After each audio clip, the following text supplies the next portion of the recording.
Running up the score. Jerry. He just sucks. He's not good. let's just put it out on the table. He's not a good quarterback. Kevin.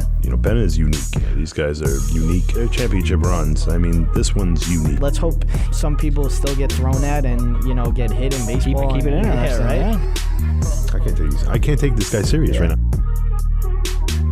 I dare you to watch it and tweet us. Tell us, oh, you know what? This is a hell of a sport. Where's this been all my life? The New York Jets need to, you know what they need to do with their second round pick? They need to just start taking it and lighting it up on fire. This is Running Up the Score.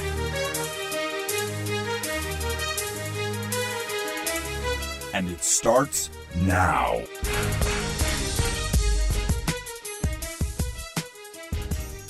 All right, it's time to run up the score. Running up the score with Jerry Napoleonello.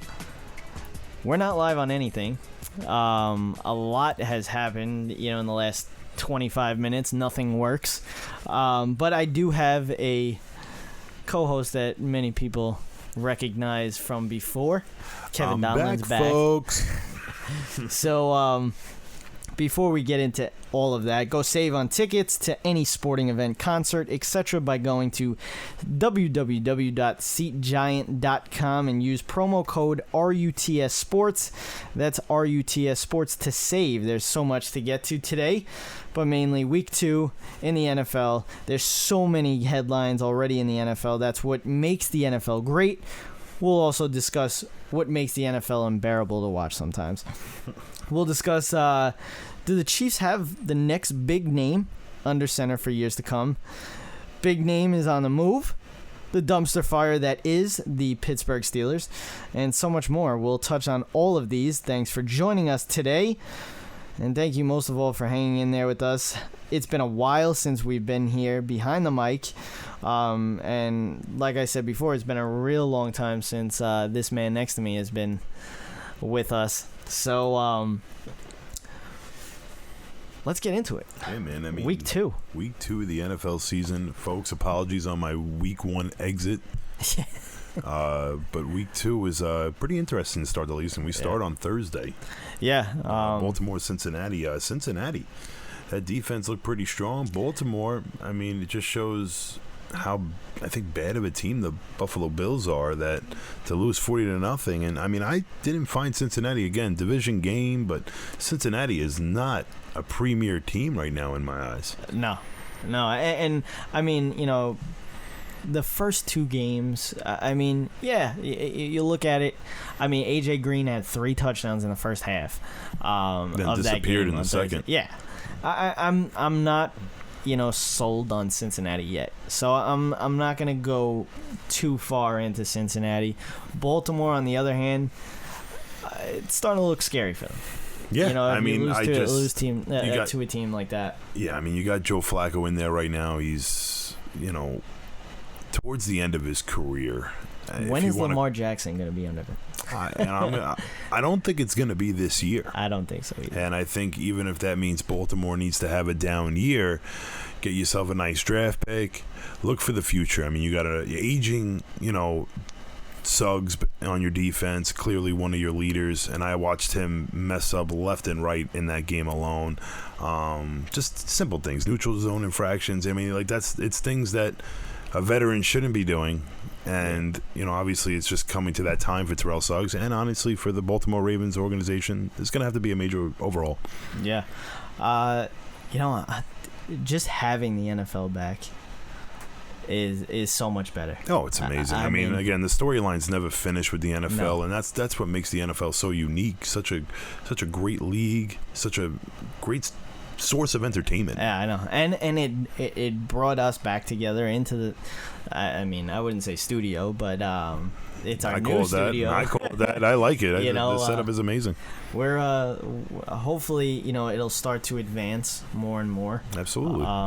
But at the first of many, hopefully we'll be doing one every week. Of course. Back to doing that, because it's just, it sucks. I mean, I can't tell you how frustrating it is to have a week of football and then you have that time where you just want to talk about, of course, stuff like that. And we have that chance to do that in front of the mic. And it sucks when we're not in during a week. Like it was frustrating that we couldn't get a show down for week 1. I mean, there was a lot to talk about because it's week 1. But this is what week 1's for. Week 1 is for us to get a feel of what the NFL is going to be like, and obviously even just from the first week going into the second, we've seen a lot of question marks with a lot of teams. I mean, and we can move that right on along to Sunday. And the first game we should touch up on right now would be another division game, and this time we're heading, to Atlanta, and they took on Carolina. That was a very, very interesting game. I think Atlanta looked like a team that, was trying to prove something, but they've lost something big early on. I mean, you lost arguably your best offensive player going into this game, your best defensive player as well. I mean, Deion Jones is a leader for those linebackers, and to not have him, to not have a 100-plus tackler, you really thought Atlanta was just going to be sinking to the bottom, but this team came out really strong on Sunday. Well, you look at it, the week before, Greg Olsen re-aggravates his foot. It ends up being a fracture in his foot. So he's missing, Cam Newton's missing, one of his, if not his biggest, receiving player on that side of the ball. So that's a huge loss for Carolina going into that game. Carolina played a Dallas Cowboys team the week before that is still, and we'll talk about it more when we get into the Cowboy-Giant game, but I feel like the Cowboys are still trying to find their identity on offense. So week 1 was kind of, to me, it sucks for a Cowboys fan, like the Cowboys lost that game because I thought that was a winnable game. But, to be honest with you, I thought Carolina played well in that game. They played well on offense in that game. Well, both teams were arguably losing their best red zone target. I mean, obviously Carolina missing Greg Olsen and Atlanta dropping Devontae Freeman, obviously, to an injury as well. So, both teams are missing a bunch of big pieces, and obviously both teams still need to make it work. It's a long NFL season. You got to go on to the next week, next man up, and with Atlanta, you're talking about them in the red zone. I mean, they were horrendous in the red zone last year. They were horrendous in the first game of the season against Philadelphia. Agreed. And like things like that is why it's so frustrating not to get a show going down in that week, because the first week, I mean, the first thing that I was going to talk about was let's stop crowning Matt Ryan one of the top quarterbacks in the league, because I mean, he's just not good to me. Like, I think he's a run-of-the-mill type of quarterback. I think he's a very average quarterback to, that shows, signs of greatness, but he can't get it all together in a season. I mean, I think last year he had, or the year that they went to the Super Bowl, we can arguably say that, that was his best season of his career. Not any other season came close to him in that year. And I mean, just the fact that he can't give it to, get the ball to Julio Jones, arguably the number 1 wide receiver in the league, in the red zone, and then going on to play calling, just the fact that, you don't even have Julio Jones on the field in the red zone. Well, this is what I meant. Ridiculous. This is what I mean by Devontae Freeman clearly being the most important, red zone target for them. On just account of that, I mean, Julio Jones does not find his way onto the field come red zone. It's ridiculous. To me, I'm a big believer that a quarterback's play is strongly based off the guys surrounding him. And for Matt Ryan, right now, he's probably the true quarterback that I could say is just a question mark, but the question mark could also, turn into an explanation point, and we'll see things that will shock us from Matt Ryan, and then we'll see things that will not surprise us.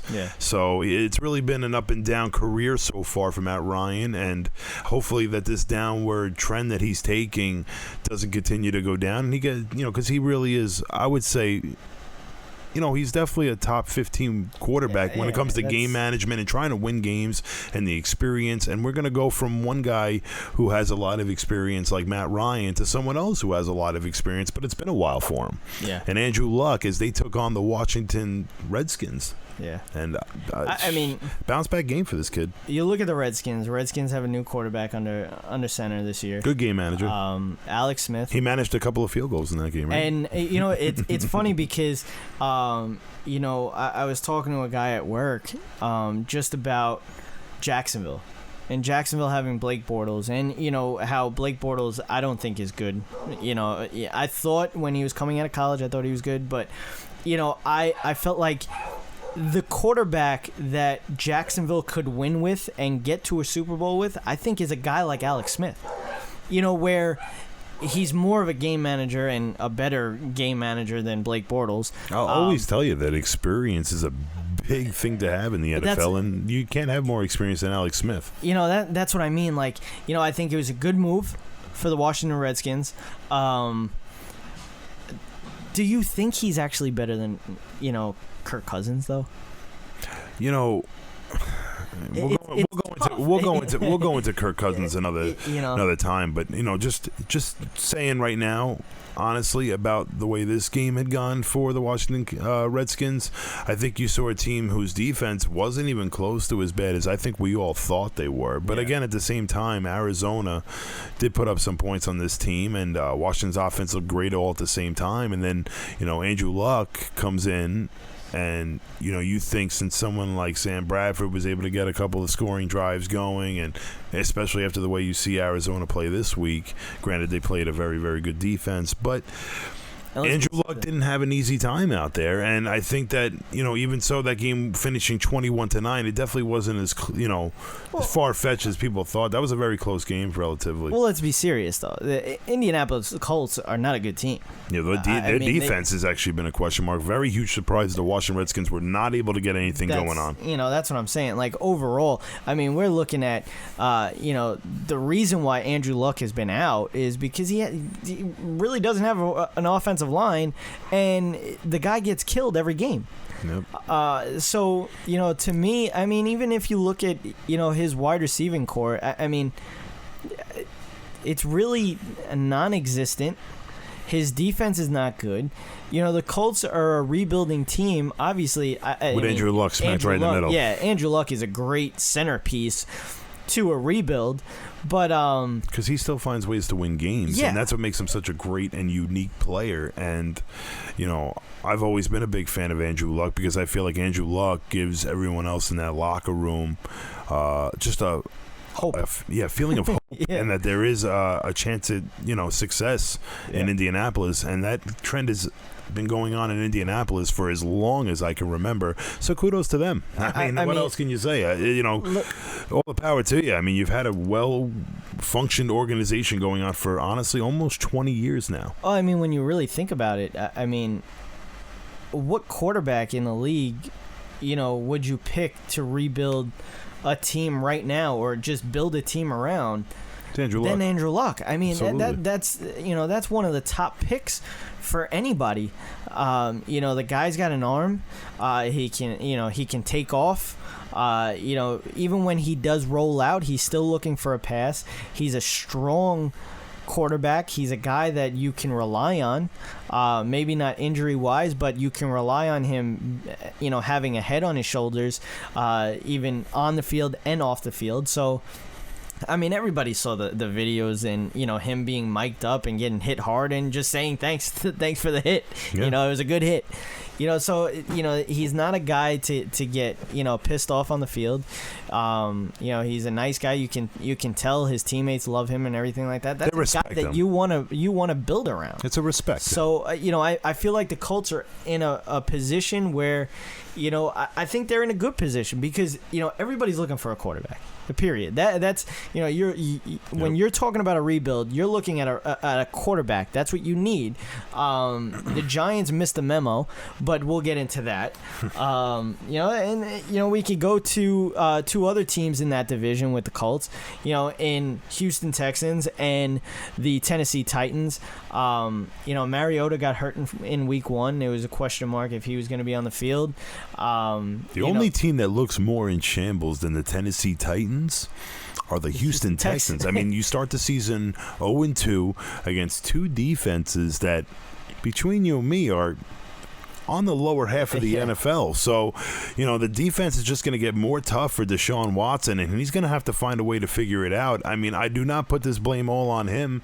There's a lot that goes into it. Their offensive line has not been great before I can remember. Their defense is keeping them in games to somewhat degree, but that offense right now needs to pick it up a little bit. The fact that they're 0-2 is nothing short of disappointment. Well, I mean, when you really think about it, his first season, Deshaun Watson was, unbelievable.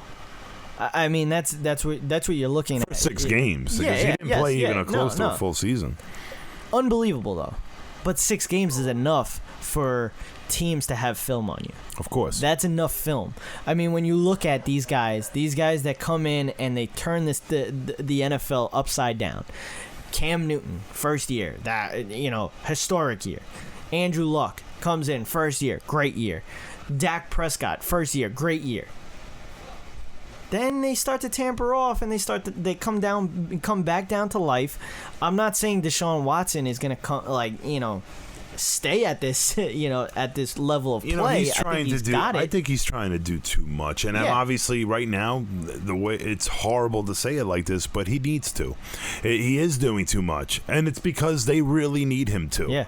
And that's an unfortunate situation going on for Houston because they start 0-2. J.J. Watt's non-existent, like you said before, off the air, and it's just that team's in complete shambles right now. Being a Houston fan, going into this season feels a lot different than how you feel starting 0-2. And they do say that, an 0-2 team has made the playoffs. They're bad, but an 0-2 team has made the playoffs. I think each of the last 7 seasons. So that's a good trend. And right now, if I were to pick one team with that 0-2 start to have a chance at the playoffs right now, it'd probably be the Houston Texans. Well, absolutely, just because they're in the AFC. The AFC is a pretty. It's simplified now. Yeah, there's only a handful of teams that are good, and even the so-so teams are bad. I mean, that's the problem. Yep. So Houston has a chance if they can just right the ship, and kind of coast along. Their division. I mean, if you really look at it, Jacksonville is obviously way up there, over them. But I mean, the other two teams.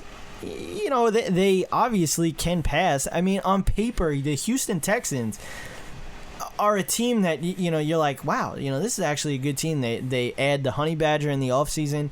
Then you add that to Jadeveon Clowney, J.J. Watt, and the rest of that crew. You look on offense, you're looking at Deshaun Watson coming back.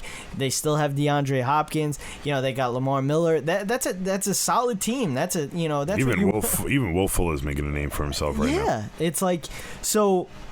The fact that they're 0-2 is really disappointing. Really disappointing. From the most shocking 0-2 team, I think it's only liable that we go to the most shocking 2-0 team, and that's the Tampa Bay Buccaneers right now. And Ryan Fitzmagic. This is unbelievable. I've never seen anything like this. That game on Sunday alone against a very good Philadelphia Eagle defense, and let me tell you something. The Eagles secondary once again was embarrassed, and they were embarrassed in Atlanta. Yeah, they were. Or against Atlanta. They weren't in Atlanta, right? No, it was in Philly. Yeah, they were in Philly. But just against Atlanta, that's my point being. And along the same side as Tampa Bay, this secondary for Philly is not looking Super Bowl caliber whatsoever. No. They are getting torched by multiple teams right now. I'm pretty sure I'm pretty sure I saw this correctly, but right now Fletcher Cox is dealing with an injury, and so is Jason Peters. Yeah. And these are two of the most massive gentlemen in the entire one on NFL. offense and one on defense. Exactly, and it's a big hit to a team that's looking to go back to the Super Bowl. So, and obviously it starts with a terrible loss here. This is a game that a lot of people saw Philly winning. Well, I mean, like, we're talking about the secondary, and the first week we're like, all right.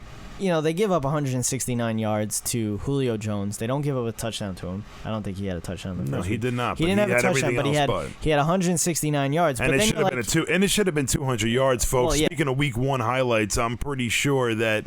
I mean, I watched this game, and immediately after I said that's a catch. There's no reason there shouldn't have been a catch on that. That's a whole other story. Julio Jones, that was a catch Week 1. I'm pretty sure you guys all know what I'm talking about. But you sit back. If you're an Eagles fan, if you're somebody analyzing the team, you sit back. You're like, all right, listen, it's Julio Jones. Julio Jones can do that against any team. They don't have a top-notch, cornerback, like lockdown cornerback like Jalen Ramsey, where you're questioning it now. No, they got Jalen Mills. They got guys like that. So you're sitting back after Week 1. You're like, all right, we came out with a win. Yeah, we gave up a couple of yards to Julio Jones, but we're all right. We're still a Super Bowl. We're reigning champions. We're all right. Then you go up against the Tampa Bay Buccaneers. First play of the game, you give up a 65-yard touchdown to Deshaun Jackson. Then you're sitting back and you're like, all right, really? What's going on with this secondary? Then they give up another 65-yard touchdown to their tight end. Yes. I mean, Deshaun Jackson is a very good talent. He's proven it for years. I think Philly should be more aware of it than anyone. And, you got to be more prepared than that.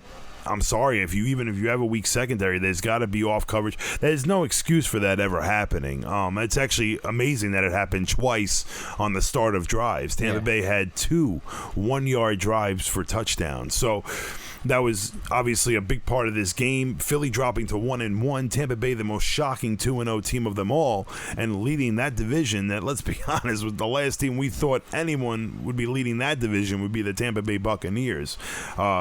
Moving on to a. But now, before we even move on from that game, we're talking about Tampa Bay. What happens when Jameis Winston comes back? Oh, there's no doubt about it. This continues to be the Fitzmagic show. There's no way you could take him out unless Fitz. I'm going to continue to call him Fitzmagic. I think that name is amazing. Yeah. I know Fitzpatrick and the kind of player he is. He's just a good guy too. So you got to root for him. I think Tampa Bay will be asking for him to stay out there, especially if they start this season 4-0, 3-1. Yeah. I think the biggest thing with that is just that, Jameis Winston wasn't playing well last year, so it's not like a situation where it's with the Eagles with Carson Wentz, and we'll talk about that later in the show. So Philly 1-1. You guys are getting Carson Wentz back. I think things aren't going to be too bad. You just got to make sure that Fletcher Cox and who is it? Jason Peters. These guys are massive, man. Yeah. And they're massive losses for the Philadelphia Eagles if that continues to be a lingering issue. Absolutely. Going on to the next one, we're going to move on. Kansas City and Pittsburgh, probably the craziest game, no doubt, this Sunday. Scoring beyond belief. I don't think I've ever seen anything like it. 6 touchdowns from Patrick Mahomes. There's headlines on both these teams. Of course. I mean, you have Patrick Mahomes, which I thought he should have started last year. I understand why he didn't start, but it's whatever. I liked Pat Mahomes coming out of college. He's a gunslinger. Obviously, we're seeing that now. He's got the record, 10 touchdowns in the first 2 games. I think the closest was Peyton Manning with 8.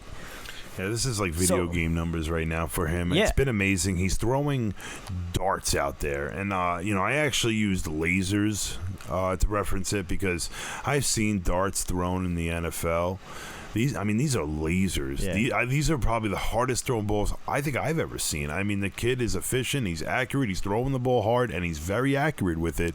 It's something the NFL is really going to have to, the entire NFL, rest of this NFL needs to look out. This kid is a star. He's a great player. I think Kansas City made an amazing decision to keep this kid out there. He's just got to keep himself healthy, and he's been doing a great job of that. No one's even come close to touching him. He's getting the ball out quick. He's been really effective. mean, knows where guys are. I have nothing but praise right now for Patrick Mahomes. He's earned it. 10 touchdowns in 2 weeks is just unheard of. And we're talking, this isn't a situation where this guy didn't need the points. The Kansas City defense on the other side of the ball is probably one of the worst situations I've ever seen in my entire life. And this kid's making the best of it. He's doing what he can for his team. I respect it. Very, very, very well done.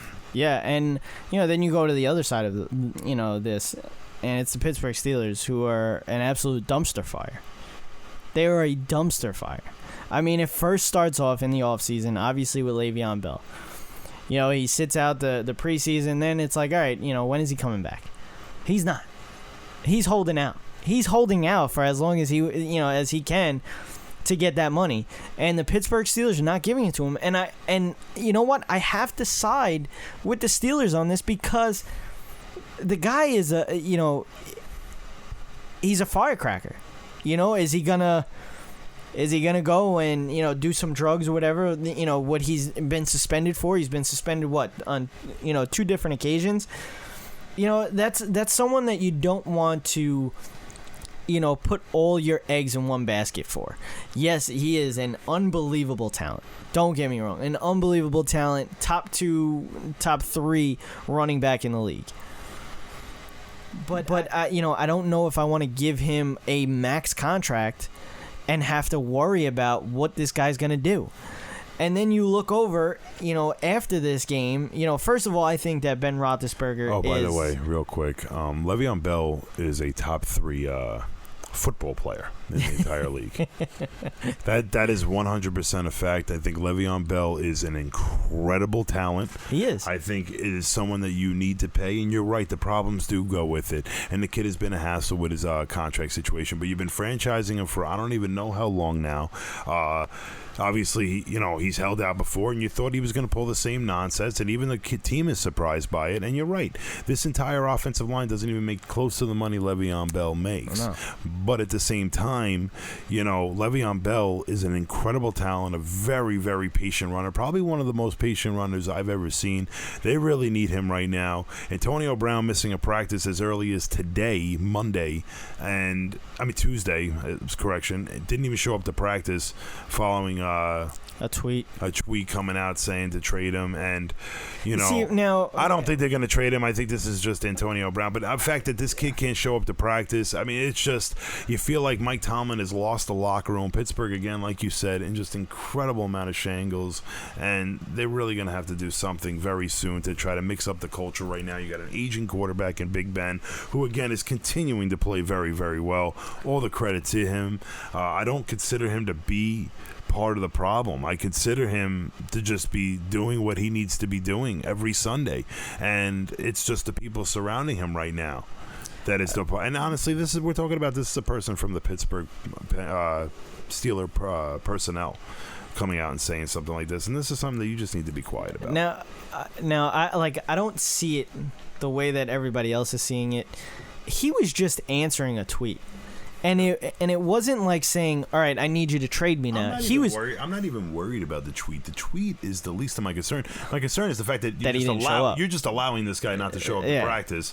And, whether, I just don't know how the NFL, like every league, is a business. And in a business, you have a job. Yeah. And let me tell you something. You always have a boss. No matter who you are, you have a boss when you're in the organization.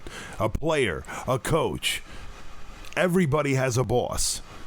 And the truth be told, you have conditions that you need to follow on a contract that you signed and why that this, boss of yours pays you. And I've just been a strong believer that if you're getting paid, there should be no slack, like not going to practice. Yeah. That's something that is just, you got to go way beyond the, boundaries. And if NFL players are going to ask for it, maybe there is time to start putting incentives in these contracts. Okay, you want to make money like this? No problem. The second you miss a practice or you don't show up. For not an injury or anything for like no that. reason. Without a doctor's no note. show, nothing. There needs to be incentives in a contract. You have a job to do. You get paid a lot of money. Just imagine to do a job. Just imagine going, having, the jobs that we have, and just not showing up. Do we have a job the next day? Absolutely not. No. So I don't understand why it's okay. Why these players think it's okay. Put them out in the real world. Like you guys are playing football for a job. You guys are making millions to play a game. I mean, there is a lot of hard work that goes. No, to don't it. get me There's wrong. No doubt. Absolutely, I'm all about it. I mean, I think that the millions of dollars is well earned. These guys put their basically they put on a show. They put on a show, and they put their bodies at risk every day. And there's no doubt about it. There's no one that'll credit the life of an NFL player more than me. And at the same time, there's a reason why you make that much money. It's a lot of money. But there are boundaries, and there are things not to cross, and stupid things like not showing up to practice over stupid things like maybe even a tweet. I mean, you could just see the kind of world we live in now, and it's almost a little embarrassing. It is. I mean, and we saw it boiling over on the sideline. You really shouldn't be letting people affect you like that, Mr. Brown. You got to act like a professional. You got kids that look up to you. You need to be a professional in this kind of a situation.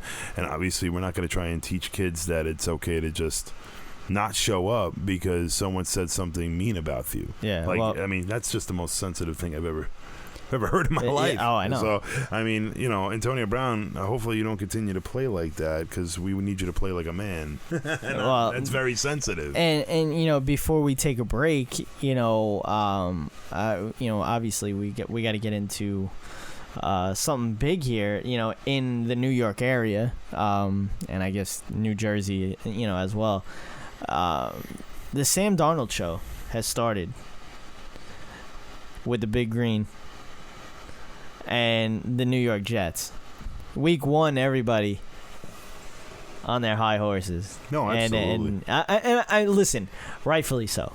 Rightfully so, because when was the last time you guys had a quarterback that was something to rave about? Of course. Probably Fitzmagic. Yeah, well, it's been a very long time for the New York Jet fan for the quarterback situation. My insight on Sam Darnold, being a Jet fan, there could be some bias alongside with this, but just from what I see, the footwork is there. I mean, this guy looks off defenders. This is stuff you don't see in a rookie quarterback. It just shows the kind of maturity he's at such a young age. It's a good sign for a New York Jet fan. I think that Sam Darnold, no doubt, will be a very, very good player in the NFL. The Jets right now, on both sides of the ball, on the defensive line, on the offensive line, it is, I mean, if you can name a player on it, if anybody from out of state right now would call up this show and give me a name of any of those, players on that offensive line and defensive line, I'll even send you I'll send you $20. It's. There aren't a lot of names on the New York Jets right now worth bragging about. There isn't a premier center, premier right. There's no offensive line right now for this team, and it's nothing against what they have right now. They're doing a very, very good job. I thought they did especially a good job last year, hence why I don't even think that's a reason why the New York Jets even put that as a concern in the draft altogether. But obviously, this isn't the best offensive line. I saw Detroit rush 4 week 1 the entire week, and Sam Darnold continued to see pressure, and that wasn't even close to a perfect game. This kid is going to throw interceptions, and there's nothing he can do about it because the time isn't there for him yet. No. And I've had fans come up to me of different teams and explain to me, that Sam Darnold is struggling. And it's, I watch players that have been in the league for a very long time, the Matt Ryans and the Eli Mannings. You can't have any more experience than these gentlemen, and I've seen them have games like this. It happens, and the kid's young. You got to give him a shot. I think he creates a lot of time. He extends plays. He's very, very good in the pocket. Their team is not going to go 10-6. Their team's not going to go, 11-5. But they're going to win 8 games because of Sam Darnold. Yes, they're building, and they have the centerpiece for that. They're going to win 8 games. They're going to win 8 games, and it's going to be because of that kid, Sam Darnold. Absolutely. And the credit to the rest of the team. I mean, you got Javon. You have plenty of receivers, plenty of options, plenty of tight ends. Their system is very, very confusing. Their defense is still pretty good. Yeah, it's not a bad defense. Khalil Mack would have been a big help to that, but yeah, I mean, pass rusher at this point. Listen, we're not, any competent, I guess you could say, Jet fan or just, fan of football overall, you're not expecting them to do this. Like, you're not expecting them to be great. Just them getting a quarterback doesn't mean that they're going to go to the Super Bowl now. They had a lot more problems, than just one position. And Absolutely. You know what? You had to shore up that one position. And they did that in Sam Darnold. Yeah, it's going to be a year, maybe two, that, let him get his feet under him and, feel out the NFL. It takes these guys a little while. Not every guy is going to walk into this league and put up a 13-3 season. For me, as a Jet fan, from a perspective, right now for, the classic Jet fan, this is fun to watch. Absolutely. I like watching this kid play. It's going to be fun to watch for a very long time. Yeah. And we, just... Listen, a lot has to do with scheme as well. A lot has to do with scheme. I mean, just look at Jared Goff. Jared Goff had a horrendous, first 2 seasons with Fisher. It's... Then you get, Sean McVay come in and... now they're talking about the Los Angeles Rams being the number 1 team in the league with Jared Goff under center. Yeah, the other difference is that he has a hell of a team around him. Don't get me wrong. But, let's ease up on Sam Darnold, but I understand the hype. And I condone it. I condone the hype. I'm not going to sit here and badmouth Sam Darnold. I'm not going to sit here and badmouth the Jets. But they're going to lose games. They're going to win games because of Sam Darnold. So sit back, enjoy it as a Jet fan. Yep. And it also helps that you're sitting back and you're seeing a future. Of course. We can't say the same for the New York Giants. And when we get back from the break, we'll get into why I said that, and we'll get into the rest of the games, the 4 o'clock games, the Sunday night game and Monday night game, and then we'll give our predictions for next week. We'll discuss a lot of stuff, including some maybe new rules that are pretty bad. Yeah.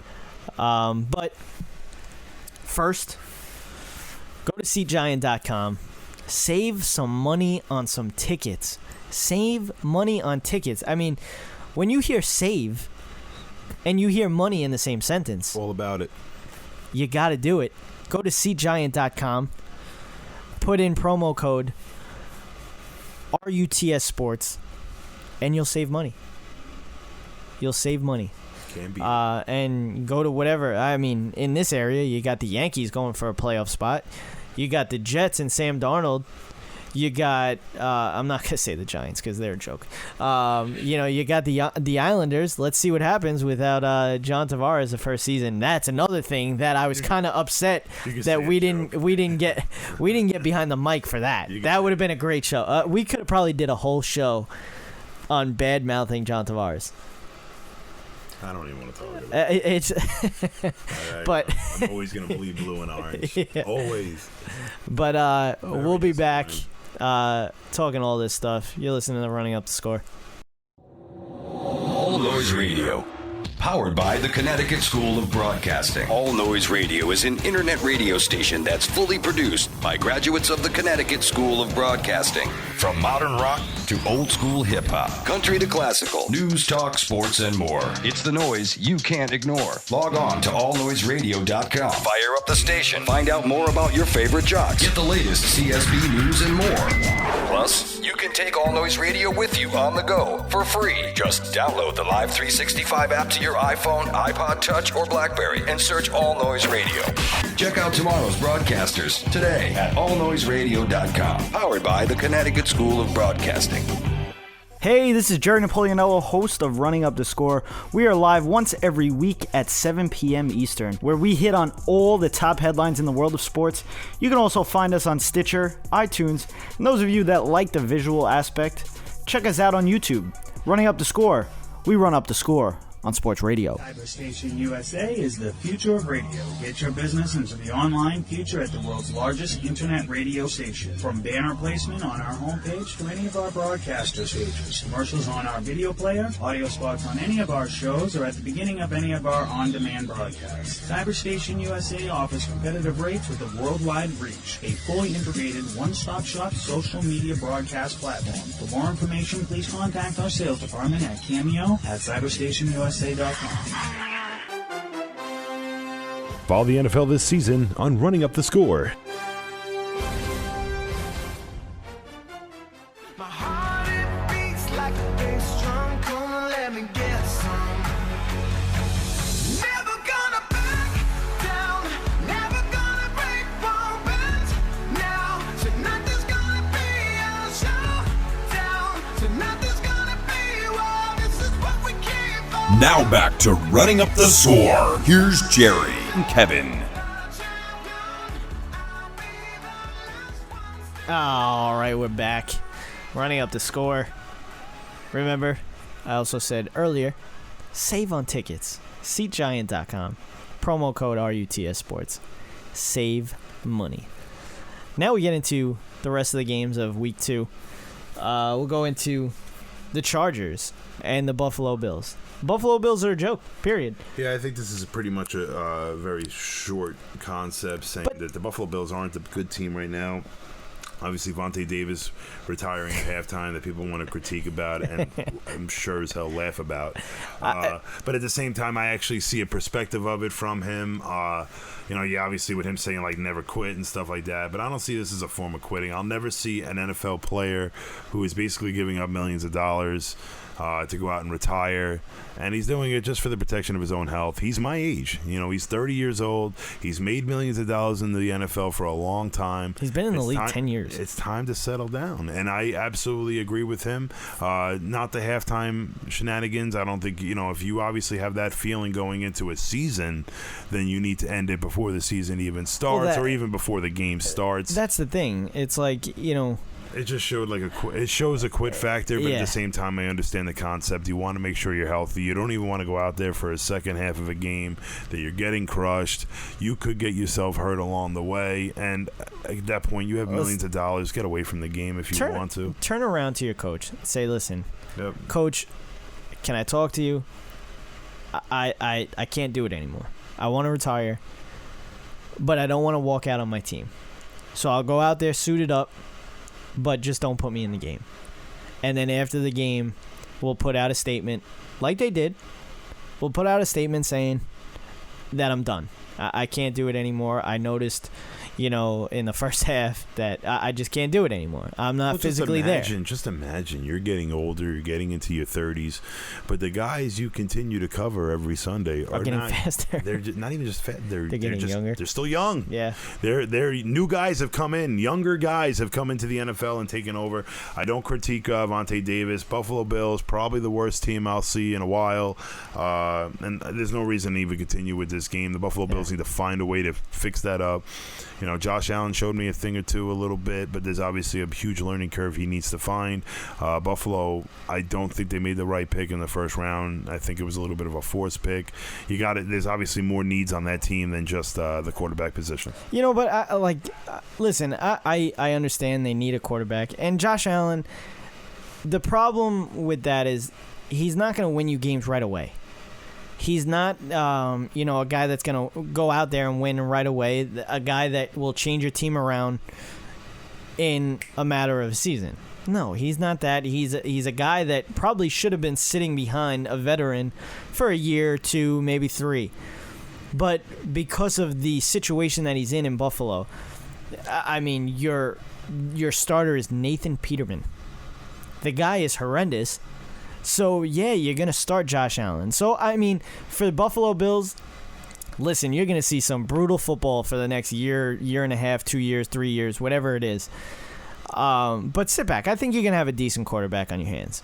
The Chargers, which kind of boggles my mind, is that I've heard multiple occasions, like not one, not twice, not 3 times. I've heard it on multiple occasions that people are picking the Chargers to get to the Super Bowl.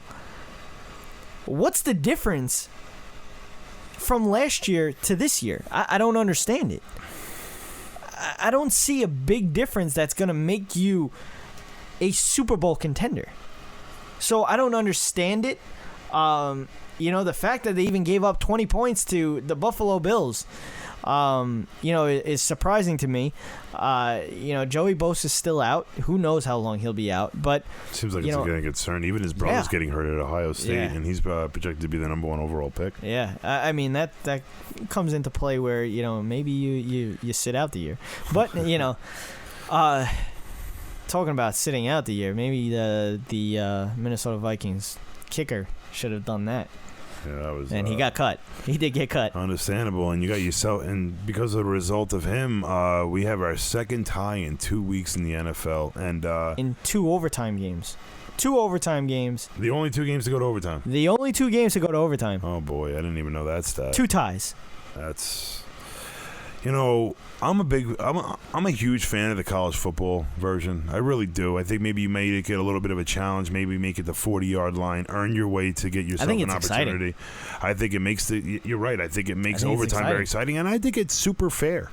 It is. I feel like even the overtime rules now with the NFL are really dumb. There's no other way to put it. I don't mean to sound brutal. I really don't. But at the same time, they're dumb. The first team can't. If they only score 3, then the other team. This is stupid. And the NFL needs to realize this. I think there's another way to go about it. I think that Mr. Goodell should be taking the money that he's making and making the NFL a difference maker, man. And I mean, obviously, hockey's done it. There's nobody wants to see ties anymore. Ever. I think for someone that's paying, sometimes up to $1,000 a ticket to go see their favorite NFL team, they're not cheap. They don't want to see them tie. Ever. And I think it would make the NFL much more exciting if you added this. I mean, take the timer out of the game and just, here we go. You got an opportunity. Or even if you wanted to add the timer into the game, you got 2 minutes, the ball on your own 40. Make it happen. Each team gets an opportunity. You see the defensive side of the football, the offensive side of the football. I don't object to it. Again, 29-29, Minnesota, Green Bay, tie. Aaron Rodgers still looking like a freak with one leg. It's unbelievable. The guy is amazing. Watching week 1 was unique. Week 2, he just continues to prove. That's a Minnesota team that clearly had the edge going into that game, and they have an edge on the defensive side of the football. I don't care what anyone says. You want to tell me if Muhammad Wilkerson is making that team a difference maker on the defensive side, you're out of your mind. So, that game should have went Minnesota the whole way. Granted, a couple of missed field goals, but the fact that Green Bay somehow pulled off a tie in that game is just extraordinary. And first of all, Green Bay should have had the win in regulation if Mason Crosby doesn't miss a field goal. Agreed. First of all. Second of all, we're talking about how this game, had the problems with the overtime. Can we talk about the new rules that they've been setting in on, the hits on the quarterback? I mean, it was pure, in words of Stephen A. Smith, blasphemy when it comes to the hit for Clay Matthews. Now, listen, I don't like Green Bay. I never did. I'm not a big Aaron Rodgers fan. What he does on the field is absolutely ridiculous, but, that's not here nor there. The hit that Clay Matthews had on Kirk Cousins on that interception where it probably should have ended the game is absolutely ridiculous. I mean, just the fact that you're going to call that roughing the passer because he picked up the quarterback and drove him into the ground. First of all, didn't see that.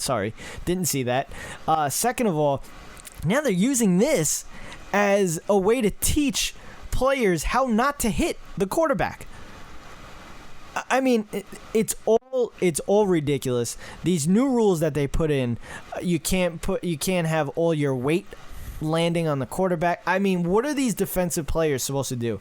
Honestly, I don't know what you're supposed. What are you just? You're just supposed to go full speed, get around another 350-pound guy, and then stop on a dime in front of this quarterback. Well, this isn't the only concern with the quarterback play. I actually watched the play.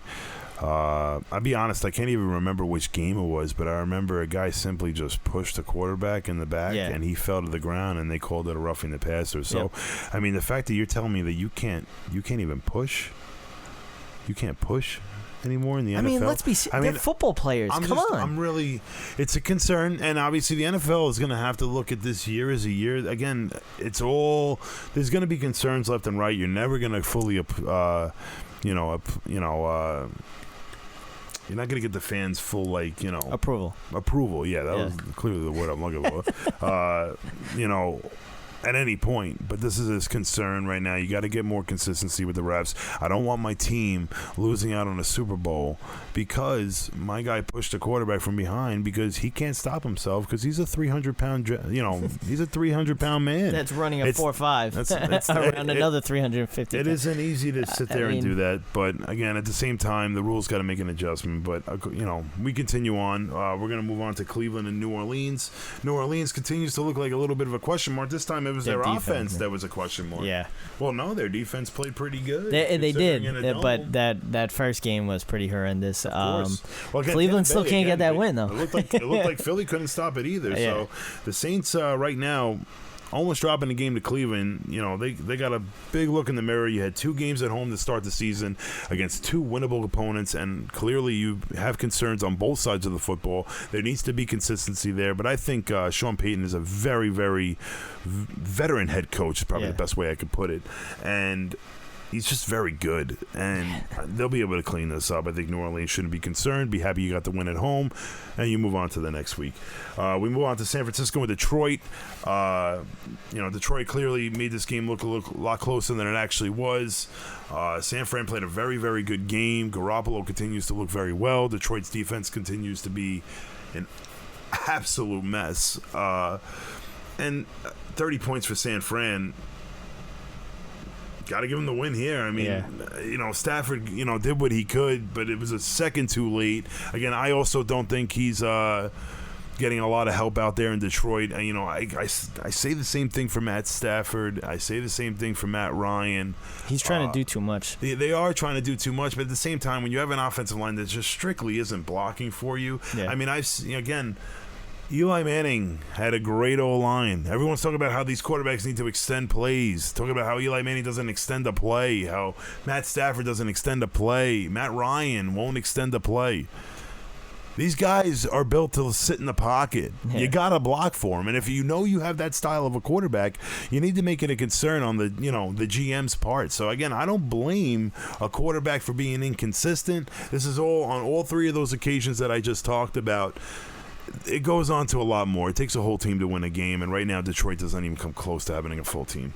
Rams just trounce. Speaking of having a full team, just trounce Arizona. The Rams have one of the most complete teams I've ever seen. Oh yeah, and we're talking the offensive side, defensive side. Both sides are just well-mannered, and they have a great design right now. Everybody looks at Arizona, and they're like, oh, they got Sam Bradford now. First of all, Sam Bradford's not a good quarterback. Let's be serious. He's not a good quarterback anymore. But I'll be honest, I don't think Josh Rosen is either right now, because why else wouldn't this kid be in the game? You're down 34-0. You got a 2-minute drill ahead of you. Give the kid a shot. The fact that he didn't go in there is very worrisome if I was an Arizona fan right now, because why wouldn't this kid go in the game? Well, clearly the coaches see something in practice right now that isn't improving. We'll see Nick Bosa with a Arizona Cardinals jersey on next year. It seems pretty close. That's definitely going to happen. Jacksonville, New England rematch of the AFC Championship Everyone game. calls this a shocker. I don't see this as a shocker I don't at see all. it as a shocker either. Jacksonville's a very good team. They played very well last week against New York. They continue it against New England. They should have beat New England in the playoffs last year. They should have. But, it was like Jacksonville, they didn't change up anything. And that's the one thing that Belichick does better than anything is he makes adjustments. He makes in-game adjustments. He knows what you're beating him with. He knows how to stop it after halftime. Agreed. You're never going to come into a game against the Patriots where they don't change up what they're losing with in the first half. You're going to see a whole different team in the second half. It just so happens that Blake Bortles played probably the best game of his career. He just played good enough. Everyone's talking about that's the thing. Just basing it off him. That offensive line continued to block very well for him. He was able to sit back. He had time. That New England defense looked lost at times.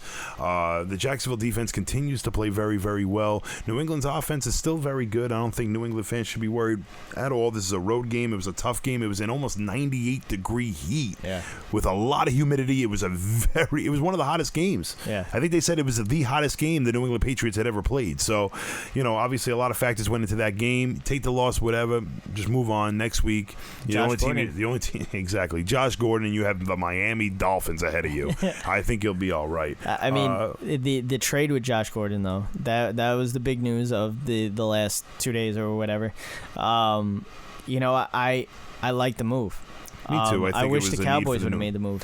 Of course, a fifth-round pick. And I'm a Jet fan saying the same thing. The New York Jets as well. So I mean, Josh Gordon's a good talent. I think the basis on the contract on the trade was very, very funny. I think he has to play 10 games, or Cleveland still has to give up a 7th rounder. I think it's amazing. The New England Patriots got something out of the deal. I think they might get something more than they expected. I think Josh Gordon's still a raw talent. He needs to stay on the field. There's one way to keep a person with off-the-field problems. You got to put him in New England, and I think it's a great spot for him, and good for him. He needs that in his life. Yeah. And you know what? If something does happen with him, he doesn't show up for a meeting or whatever. We were talking about it with Antonio Brown. I don't even think that's Brown, even a concern. You won't get that in New England. No. The thing is, there's no second chances in New England. It's like if you first of all, especially if they traded you, traded for you for a 5th-round pick. A 5th-round pick is a throwaway pick. We all know that. I mean, how many 5th-round picks are you sitting back and you're like, oh, you know what? That's the guy. That's the guy. Because it's usually a toss-up. If you're getting a 5th-round talent, you're saying, you know what? He's good enough to make my roster, maybe practice squad, whatever. If he ends up doing something really well, then you're like, that's a win for me. So giving away a 5th-round pick is nothing. Yeah. So basically, if they were to turn around and say, you know what, Josh Gordon, he's not what we expected. He's just not. It's not clicking with him. They're just gonna release him.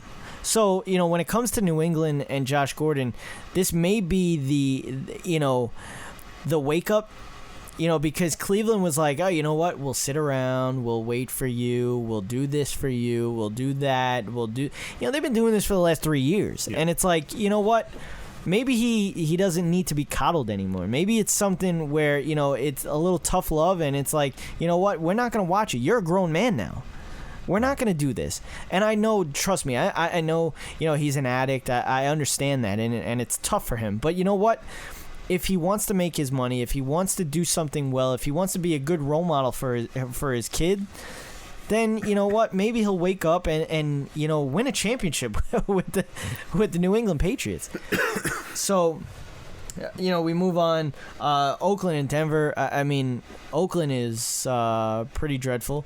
They get rid of Khalil Mack, and I just saw a funny opening, like one of those headlines to a story, and it says John Gruden says his team needs to get more pressure on the quarterback 2 weeks after trading Khalil Mack. I thought that was really funny. I think Oakland right now. I think Oakland needs to be a strong believer in Josh. What's his name? I already lost his name. Gruden. Yeah. John Gruden, not Josh anything. John Gruden cut. John Gruden needs to have an understanding that basically it's going to take a long time. Yeah. Khalil Mack wasn't going to win him a championship this year. No, it's the same thing with Houston. J.J. Watt's not going to win you a championship. So, I agree. Don't get me wrong. Khalil Mack, an unbelievable talent. But obviously, top 10 obviously talent he knows they're missing a lot. Yeah. And even if this guy wanted to sign, you were going to sign him to a lot of money that you want to put elsewhere. Let's be serious. They got 2 first-round picks. John Gruden's got a 10-year deal. This isn't a 1-year deal for John Gruden. Win a championship or go home. I mean, he's under contract for 10 years, so he has 10 years to turn the Oakland Raiders around. And I think John Gruden could do it. Yeah, he could. And I'm one of the people that will not critique John Gruden. I think these losses right now are just going to add to it. They're going to get themselves a premier player, even in this draft, as soon as this draft. And you also have a draft pick coming from the Chicago Bears. Granted, they won a nice game against Seattle, but they're 1-1.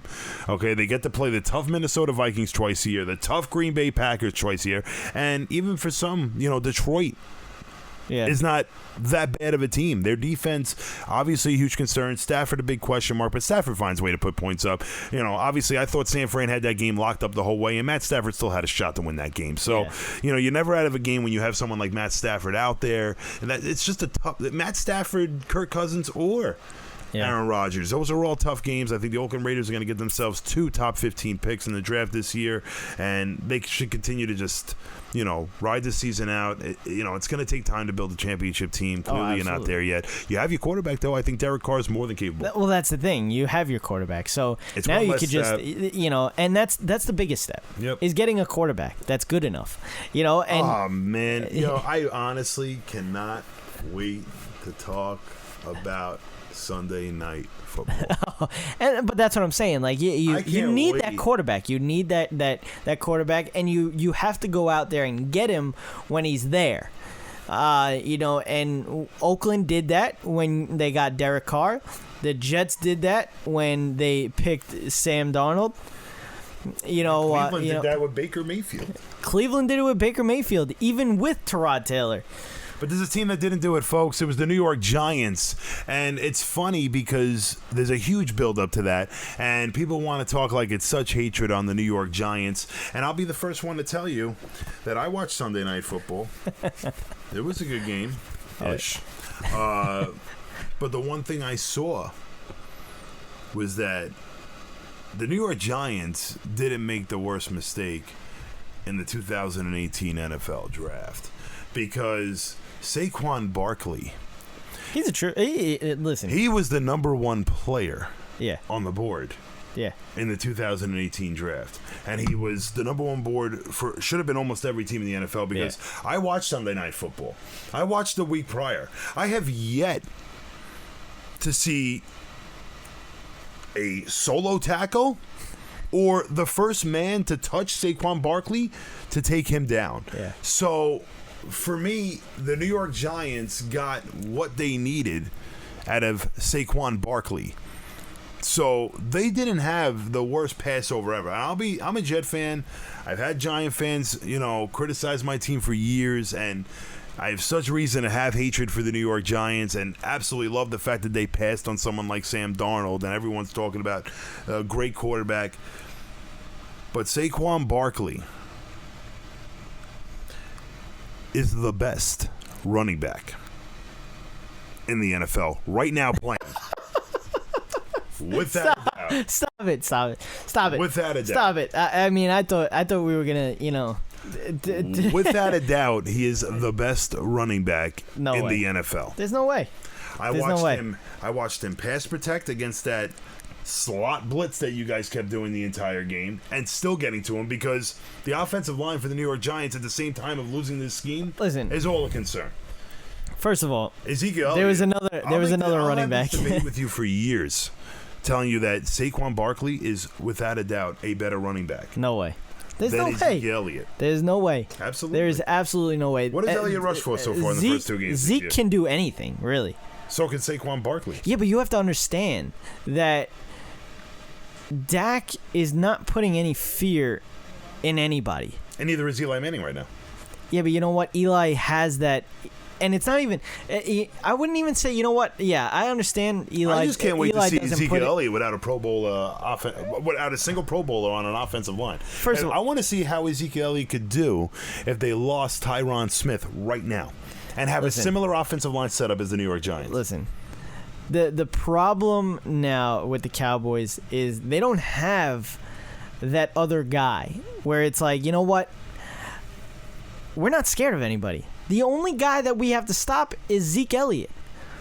You know, when you look at the Giants have Odell. And you know what? You have to kind of worry a little bit about Eli. All right, listen, Eli is past his prime. He's past any type of good football. I'm confused because I watched the Dallas Cowboys all night on Sunday Night Football have man-to-man coverage and make it the most obvious man-to-man coverage I've ever seen, and they still weren't concerned. Dude, that's what I'm saying. That's what I'm saying. You know, they were showing their team the entire way, and the New York Giants couldn't figure it out. That goes on the coaching right there. The thing is, we're talking about the players. But listen, I understand where you're coming from. The Cowboys look at it as our best part of our defense is our pass rush right now, and we're going to throw everybody at you. If Saquon Barkley got the offensive line that Zeke Elliott got in his first year in the NFL. If Zeke, the fact that I have not seen a first tackler make a tackle on Barkley. We saw what Zeke did in his first season. Unbelievable. Broke a lot of tackles. Did a great job. Unbelievable. Yeah. Still breaks tackles. Got unbelievable balance. Can catch the ball out of the backfield. I mean, the guy's one of the strongest guys. You're not going to take him down one guy. No, you're not going to. All right. But when you're looking at it,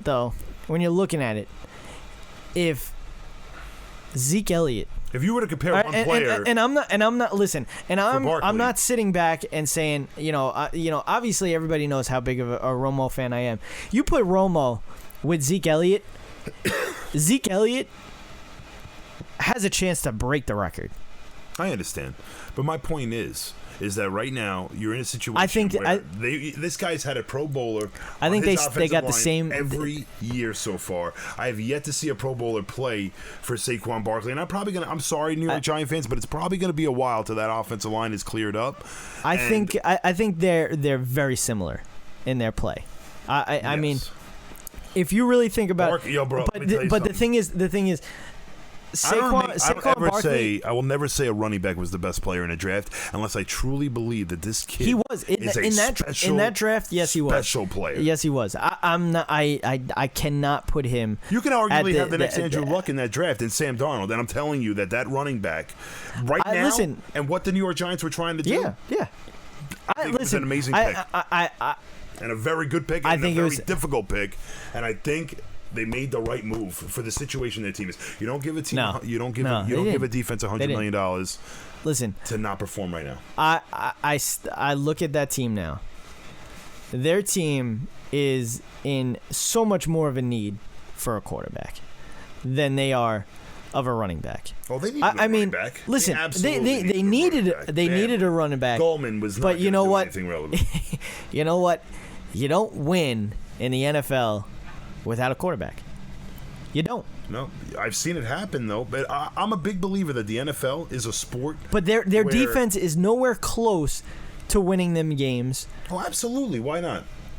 Come on now. Come on, dude. They picked up a lot on that defense. They did, but they're not doing anything. The only one that they did a pretty good job against a team that smoked New England. The one guy that was their best acquisition wasn't Olivier Vernon.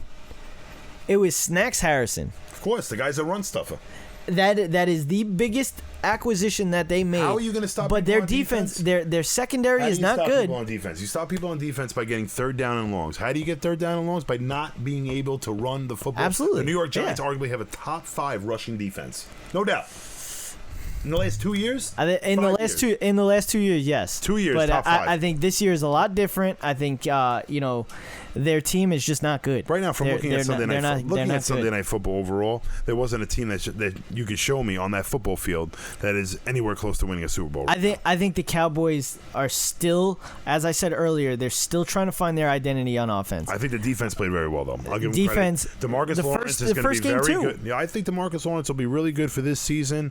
Play this Dallas season, come to New York. I think DeMarcus Lawrence is no doubt going to be a New York Jet next year with $100 million. Seahawks, Bears, Monday night. Seahawks are not a good team. They don't have a good team. I think I'll be right now. I watched that game. Seattle's offensive line is one of the worst in the NFL. There's no doubt. It's a big reason why the Chicago Bears were able to get, 10 sacks last night? Their offensive line is clearly a big problem. The second they drafted Rashard Penny was almost as laughable as the Baker Mayfield over Sam Darnold pick for me. You got to get an offensive line help there. Even the New York Giants, I thought, picked up a very good offensive lineman early in the second round. And this guy, Will Hernandez, Will Hernandez, is that his name? For the Giants? Yeah. I think that was more than a capable pick for the Seattle Seahawks to take right there. If anything, you should have traded back if that's what you. But a running back was definitely not the highest of your needs. Chris Carson's been running circles around this rookie in the beginning of the season so far, so I don't think it was a great pick by Seattle. I think Pete Carroll, he's got to change it up very soon, or else he might see himself out the door. And I'll be honest, a lot of people will be calling trying to get that job because having Russell Wilson as a cornerstone player. Well, you can build around. It's definitely you can find something a way to win. You want to see, but we basically got rid of all of week 2. We're done with that. The show's not gonna be like this every week, where we get into every game. But it's just it's gotten to that point where we haven't spoken football on this show since last season, and it was like mid-season. Of course. So we're kind of like getting all of that out. So, it's going to be a lot different, with the upcoming weeks. But, something that's not different, what we do every football week, it's picks and predictions.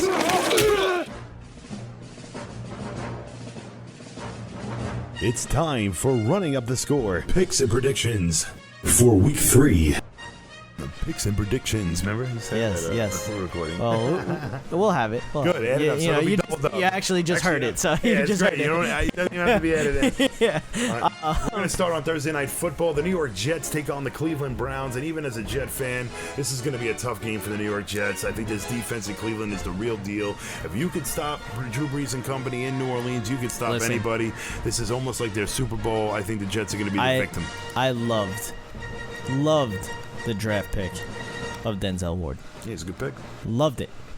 Obviously, it's nice when you have 2 first-round picks, as the Cleveland Browns did. But I think he's. I'm going to pick the Jets because I'm a Jet fan. And I think that Sam Darnold is a better quarterback than Tyrod Taylor, and that's why I'm going to go with the New York Jets. But at the same time, the Cleveland Browns, that defense is up and coming. Yeah. With the start of Denzel Ward, you know what? Garrett, they're looking good. I like Sam Darnold. Give it a tough one. I think the only reason why I'm picking the Cleveland Browns here is because they're home. Of course. It's a Thursday night game, short rest, and you're playing home. And I think it's almost like a Super Bowl for them right now. They've gone 0-1. You know what? And before I even get past, I almost parlayed 3 games. Yep. All right. I won the first. I would have won the first 2. Seattle killed me. Seattle would have killed me. Thank God I didn't do it. Seattle was +5. Yeah. So, but Kansas City was big. They were underdog in that game. Saw that. Underdog. But 2 teams in 2 different directions right now. Yeah. You look at that spread now. Now we got a division game here. New Orleans and Atlanta, both 1-1.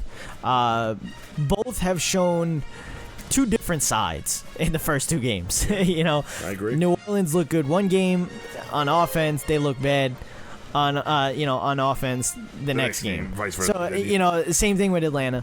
Atlanta, I mean, what happened in week 1? Then week 2 they come out and they put up 27 points, 31 points, whatever it was.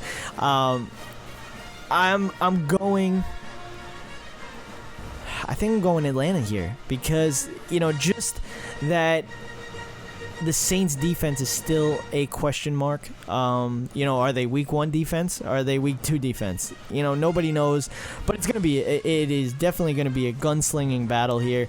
And, it's going to be a high scoring game. I have no doubt in my mind that the New Orleans Saints should win this game. I think the Atlanta Falcons and the New Orleans Saints are two completely different teams when it comes to the red zone play. I think New Orleans is going to finish drives, and I think Atlanta is not. And that is exactly why I'm going to go with New Orleans. It's just on that simple factor alone. New Orleans is Drew Brees is very good at getting into that end zone. We've seen it for years. Matt Ryan is also good at it, but in the last year and a half now for Matt Ryan, it's been a little bit of a struggle. So I don't see that not continuing, and that's the only reason I'm going to go with the Saints here. Green Bay at Washington. Green Bay 1-0-1. I think there's no doubt Green Bay. I think Aaron Rodgers looks like he's on a mission right now.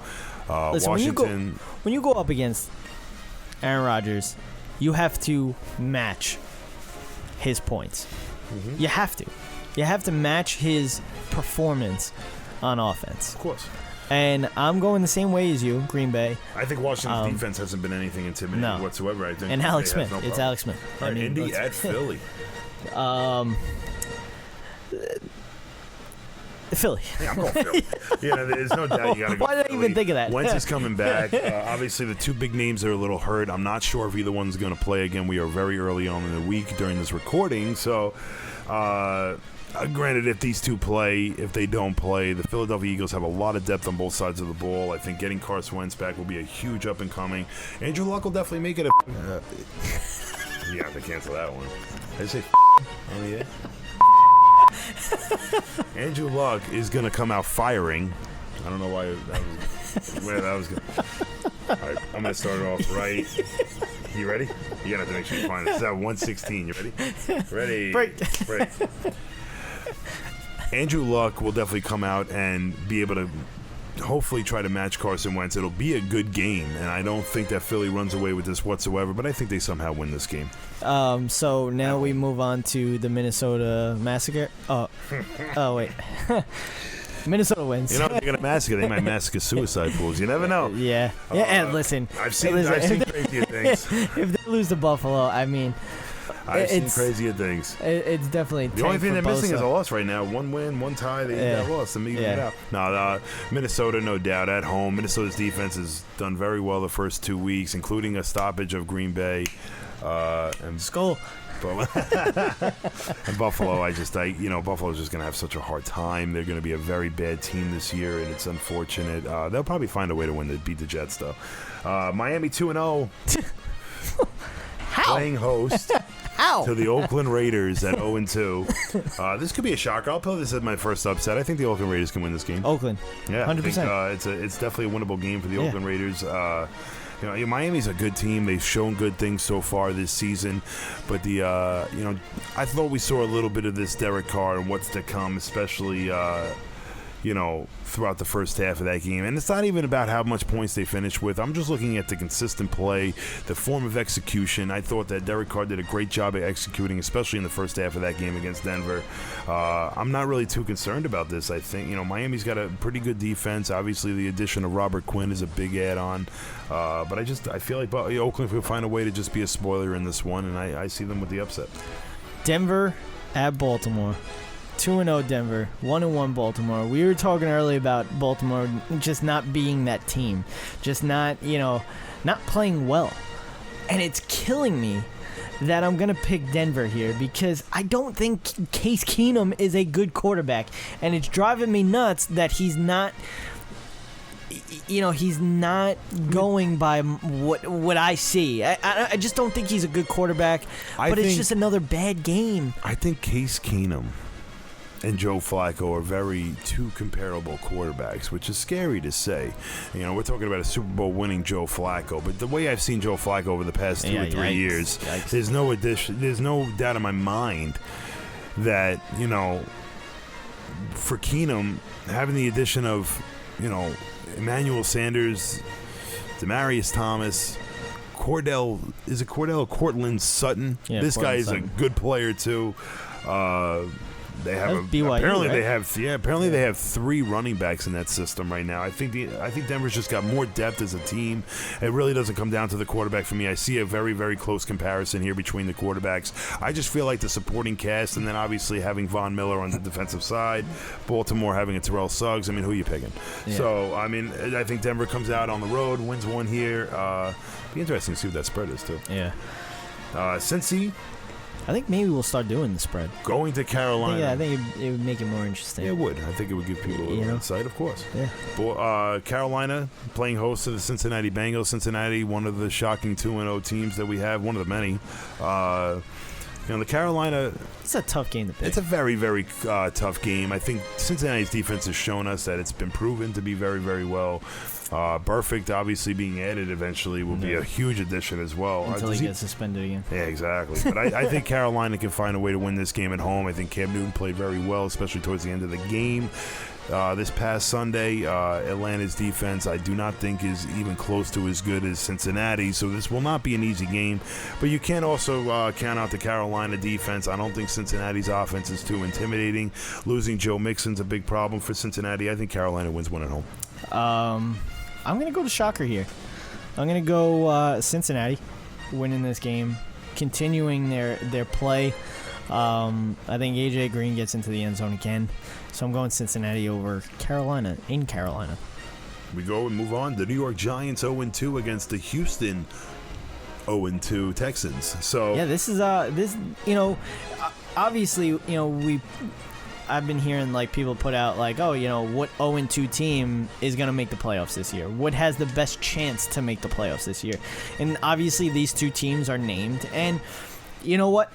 I think talent-wise, the Houston Texans are way over the Giants here. I'm going Houston here. They're home. The Giants don't look good, period.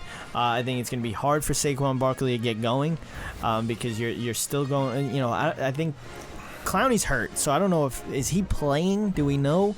Is there a chance that he's going to play? I really don't see it. I'm going to agree with you with the Houston pick here. I think the New York Giants just have a lot of problems right now. I don't think it has to do with player personnel whatsoever. I think it just has a lot to do with Pat Shurmur. I really was, if I was a Giant fan, I would be really embarrassed by what happened on Sunday night. I think Pat Shurmur is showing that he's a rookie head coach. Well, he's showing that. That's exactly what she's showing. I don't want to believe that. Obviously, his only experience was with the Cleveland Browns, and did he even win a game there? So, I mean, this guy clearly is not able to figure out or make adjustments at halftime, which is a huge concern, and it makes it hard for me to ever pick a team that has a head coach that can't make an adjustment at halftime. Yeah. So I'm just going to go with the Houston Texans here, and there's almost no doubt, and they're my favorite as an 0-2 team to make it to the playoffs. What was Starts one here. thing when we looked at Houston? What was one thing that we basically both said? What was the problem? Who was the player that was not playing up to par? Oh, you said J.J. Watt. J.J. Watt. This is his game to tee off. Of course. This is your game. If you're in a slump, this is your game that, in baseball you want to go. You could go 5 But for this is 5. how the NFL works. He won't tee off, but the New York Giants are going to end up with almost, I want to say, single digits in this game because it's just going to be very hard to get a consistent offense when he's just going to be exploiting that right side of the offensive line for the New York Giants. So you got a rookie as your right guard. You have Eric Flowers as your right tackle.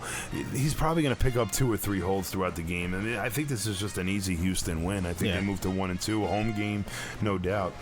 Jacksonville, another home game. They take on the Tennessee Titans. So again, I think the Titans just have too many problems right now. Again, a very, very, very, very impressive win, 20-17 over the Texans last week, but without a fake punt. I think the Houston Texans could easily have won that game. So I think the Tennessee Titans. This isn't even a close one, folks. I think Jacksonville blows this one off the roof in Jacksonville. San Francisco at Kansas City. 2 young quarterbacks, up and coming quarterbacks. Going to be a fun game to watch. Exciting. Very fun game to watch. Exciting. I want to go San Fran here. I think San Fran has more of a complete team. I think the Kansas City defense is probably one of the worst things. We've talked about this earlier. It's one of the worst things I've seen. And Patrick Mahomes is a very, very good player, and I don't ever want to put my money against Mahomes, so my money ain't going on this, but I would not be shocked if San Francisco pulled out a win this week, and I'm taking I'm going Kansas City. I think Mahomes He really continues just his seems unstoppable. success. He is. He's Don't get me unstoppable. wrong. He's not going to be throwing for 6 touchdowns in this game, but But Kansas City, are they going to be able to stop Garoppolo? it's going to be a shootout, and that's why it's exciting. That's why it's going to be a fun game to watch. Then you folks. got the 2 LA teams that don't have stadiums, but one's playing in a soccer field, the other one's playing. the NFL needs to pick that up. Rams, Chargers. Rams. Yeah, I think this isn't even, and it sounds like we're going straight up. No doubt, the Rams are going to win this game. The Chargers are going to make this a tough one. I think this is a close game. I think the Rams are going to be big favorites. I don't see them covering. No. There you go. I mean, the Chargers are a very good team. Do not count them out. Especially if they're able to get Joey Bosa back on the field. Probably not, but even so, that defense is still nothing to shy away from. But I think the secondary is just not going to be able to hold all these receivers for the Rams. Once again, NFL's game of the week. Cowboys are on it. Cowboys at Seattle. Seattle is 0-2, Game of the week. and the Cowboys 1-1. I think Seattle you're gonna crushes see- here. I think there's no. I'm kidding. You're gonna see one guy on Seattle in a Cowboys uniform very soon. You're going to see a very, very low scoring game. It's gonna be a low-scoring game, absolutely. I think Dallas wins, but I think it's going to be a low. I think low scoring this is game. just another game where the Cowboys ugly. can tee off on, another offensive line. I think it's just going to be a But very, very the difference in this is Russell Wilson's going to break out of tackles, or be able to get away from tackles, other than Eli Manning, who just stands there like a statue. Yeah, well, Dallas is gonna I'm have not to- picking this game. Dallas is going to have to, Dak Prescott's going to have to make plays with his legs like he was able to do on Sunday night. I think he's able to do it. Seattle's going to have a very tough time with DeMarcus Lawrence alone, let alone the rest of the D-line. I think Seattle has a hard time, and again, a very low-scoring game. Dallas pulls out a squeaker on the road, but a very low-scoring, very, very ugly game. So far, Cowboys NFL game of the week in week 1, Sunday Night Football week 2, and NFL's game of the week week 3. America's team? Maybe. Chicago at Arizona. I'm going to go Chicago here because Yeah, I think Arizona is Chicago horrendous. I think Chicago gets themselves back in the winning record ways, which is not a good sign for the Oakland Raiders. But the Arizona Cardinals just look like a very, very just. Khalil Mack pathetic. is just a beast. They look pathetic right now. The Arizona Cardinals. I think Sam Bradford is just. I think he's done. You know, it was I don't think he's ever had it. No, It's very no. disappointing because he was a very highly touted prospect. And he's been in the league for years now. Couldn't keep it healthy, and clearly you could tell those injuries are on his mind every down he takes. Yeah, and it's funny because they had side by side the Oakland Raiders defense and Khalil Mack, and both had 2 sacks. Both had, I think, an interception, or 1 forced fumble, or I think Khalil Mack's got 2. His numbers were better than the Oakland Raiders defense, period. But I thought that was funny. Sunday Night Football, New England, Detroit. I don't know why this is Sunday Night Football, but whatever. I think it's a very high-scoring New game. England's got this game. I think it's a very high-scoring game. Josh Gordon gets in the end zone. I think New England's going to win. I think Detroit's going to put up a lot of points, too. This is going to be actually a complete opposite of what I'm seeing out of Dallas Yeah. and Seattle. I think you're going to see a lot of scoring. Very entertaining game. I think New England wins this one on the road. And we finish off Monday Night Football. Pittsburgh Steelers head to Tampa Bay. Tampa Bay, the biggest shocker right now. Pittsburgh still doesn't have a win. I'm going Tampa Bay 3-0. I'm going to go with Pitt. I think Pitt's due. I think Week they're 3, terrible. I can't tell you the last time the Pittsburgh Steelers went 3 weeks without a win. Yeah. So it's the only reason why I'm going to go with Pitt here. I know they're in shambles. I know there's a lot of issues. Yeah, even if Antonio Brown don't play, I think it looked like he wasn't even playing last Sunday, and they still found ways to score. So Yeah. defense continues to be a problem. Tampa Bay, a lot of scoring. I think Monday Night Football is going to be a fun one too. Yeah, that will do it. We will have power rankings. For check it out on Instagram. We will have a fantasy lineup for you. Check that out on Instagram. We just didn't have enough time to do this. It was kind of a Gotta get back flip out there. it, flip of the switch, kind of, let's do it, kind of thing. So we're gonna do it every week. We're gonna find a way to do it. It's probably gonna be live. We're gonna be live on YouTube, Smashcast, Twitch, kind of everything like that. So I'm kind of excited about that. We'll be on Zenolive, so you could call in 605-562-7085. Press 5 to be heard live. We're going to be live kind of late, so everybody should be home. So make sure you listen. Make sure you check it out. We'll be posting it on Facebook, Twitter, Instagram, so check it out. We'll have all that stuff for you this week, just on Instagram and Twitter. Next week and the weeks after, we will have it on the show. We'll have fantasy. We'll talk about fantasy because we know everybody liked that about our show previously. So we'll get that going. Picks and predictions are always there. We'll have sleepers. We'll have locks of the week. What we used to do. It's always going to be there. We'll get that new intro coming. Ooh, yeah, I'm excited for that. New intro coming. I wanna hear it. All that. So even I haven't heard it yet, folks. Everything exclusive. Everything will be different next week. It'll be better. You're not going to be listening to a podcast. You'll be actually watching it, and it'll be live. So keep that in mind. I will post some stuff on Instagram and Twitter coming up. But that will do it. Remember, SeatGiant.com, promo code RUTS Sports. Save money. Save money on tickets. But that will do it. That will do it. I thought we had a... It was bad for a good start. Yeah. I mean, we haven't done... Well, I mean, I haven't been in the studio probably in over 2 months. Wow. So it's been a while, and it's been even longer for you. Me, yeah. So we'll be back doing this once again. I'm Kevin. Oh, wow. He went first. He went first. And I'm Jerry. Be easy. Be breezy. And it is all over! You've been listening to Running Up the Score. We run up the score on Sports Radio.